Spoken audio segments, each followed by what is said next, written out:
Yun mga idol, nailagay ko na yung 14H battery at nalagyan ko rin ng Type-C port para sa Type-C charging. Ihina ko lang siya dito sa ating board. No need na ng charging module no, dahil itatap na lang natin siya dito sa solar input. Yan. Bili lang kayo nitong charging port, meron dyan, ilagay ko na sa comment. Yan. Pwede nyo ito i-direct sa solar input ng inyong mga solar LED light. Okay, ihina na natin.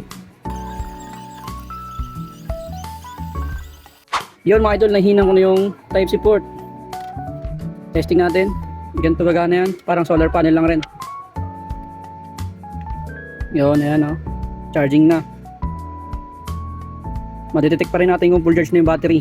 Hindi na natin kailangan ng charging module. Hugutin natin. Yun.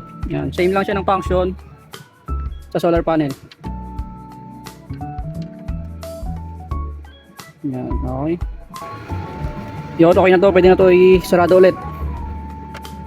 Yan, off lang natin. Yun mga idol, i-assemble natin para magamit na.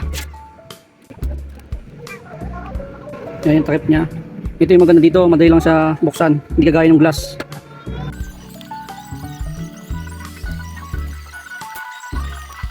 Yun, okay na to. Pwede itong magamit. Yun. Okay. Ayos. Yun lang mga idol. Salamat.